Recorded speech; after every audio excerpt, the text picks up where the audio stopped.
In this video, I want to share some ideas for how to reduce the cost of meetings and get better value from people's time when you're in the chair.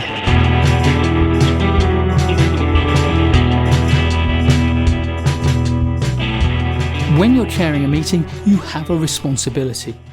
You have a responsibility to the people in the meeting, and you have a responsibility to your organisation.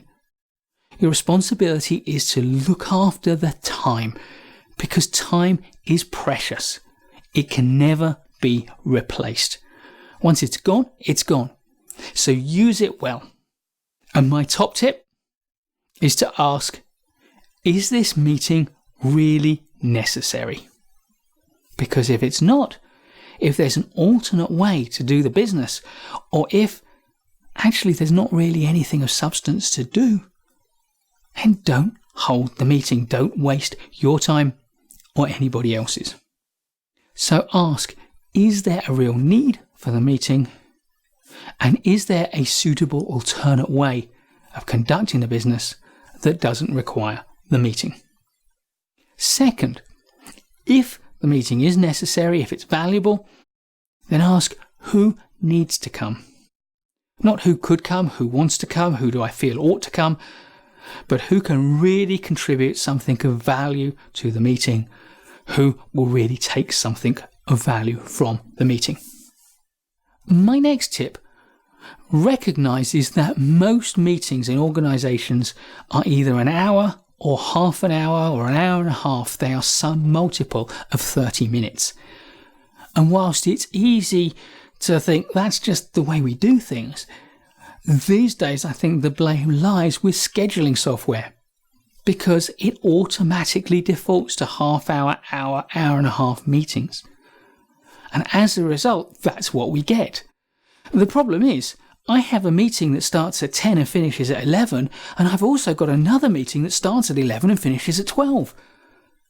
Now, even if my 11 o'clock meeting is in the same place as my 10 o'clock meeting, I've still got no time to take a breath, to reflect on the meeting I've just had, to prepare for the meeting I'm about to have, to get myself a refreshment and to make myself comfortable.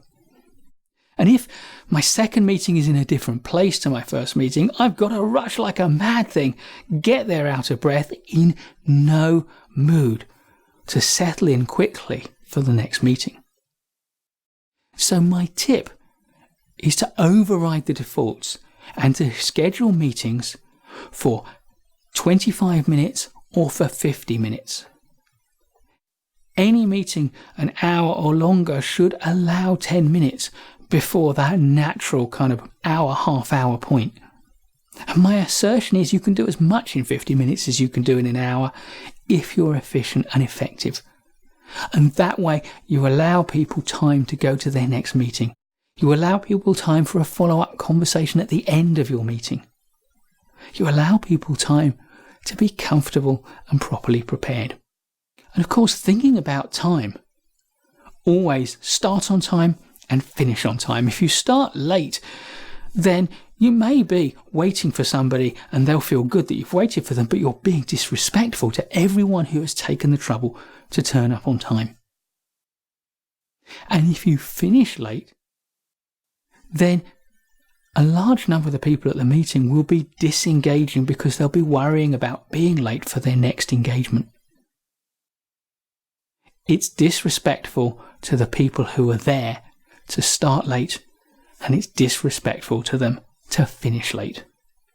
Manage your meeting so it starts on time and finishes on time. And I would always shut the door conspicuously about 30 seconds before I'm about to start, to signal to the people in the room that we are about to start, and also to signal to the people who are late that the door is shut, and therefore to remind them that they need to be respectful when they come into the room. And finally, thinking about time is good meeting management.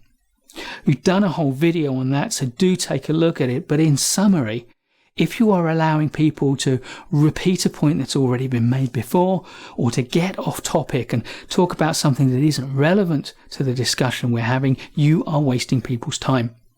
And if you sense there is something important that's come up that isn't part of the agenda, then make a deliberate choice about how to manage it rather than just letting the meeting lose its way.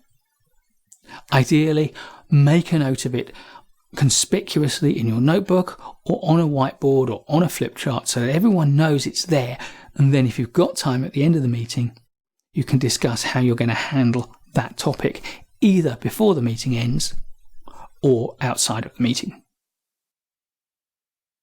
People's time is worth money to them and to their organisations.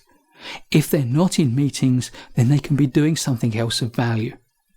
Therefore, the meeting has to have an equivalent amount of value, and any part of the meeting that wastes people's time is wasting people's money. So don't do it. Please give us a thumbs up if you like this video. There's loads more great management courses content to come, so please subscribe to our channel and hit the bell so you don't miss any of it. I'll see you in the next video, and in the meantime, keep learning.